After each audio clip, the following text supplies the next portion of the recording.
I wanted to respond to that fellow's comments about how General Motors crushed the EV1s because there weren't spare parts, or they couldn't maintain spare parts for the vehicles in order for them to be maintained in good working order.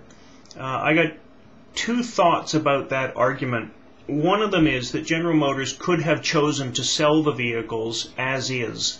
They certainly have the choice. People do it all the time.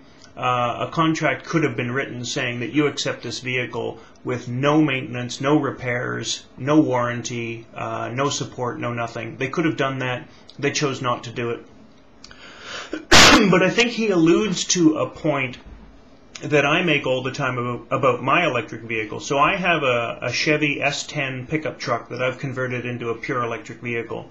I've been driving it since November of 2008. It's now almost August 2010, so nearly 2 years.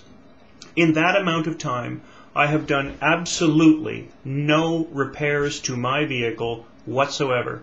The only thing that I've done is put $4 worth of distilled water into the cheap lead-acid batteries that I have. So no maintenance. I haven't even put air in the tires. I've cleaned it, I washed it, but that's all I've done.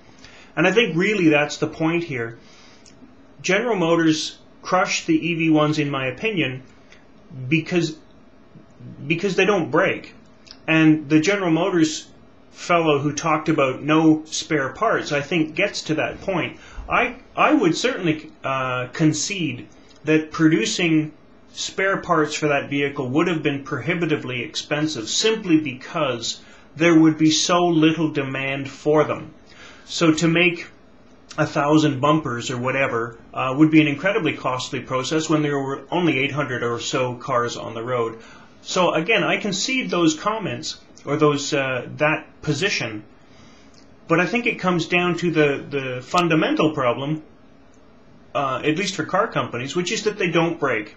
That's the issue. They don't break. There's no maintenance. There's no spare parts. There's no dealership programs to maintain them, because other than opening the hood and looking at the batteries, there's really nothing to do with them, or there, at least in my experience, has been nothing to do with mine. Nothing to do to repair it. So I recognize the argument. They crushed them because of spare parts, but not for the reason he said. The reason was they don't break. They don't make money on vehicles unless they break, and that's why they crushed them, in my opinion. Anyway, thought I'd pass that on. I am an electric vehicle owner, so I do have some experience. Bye.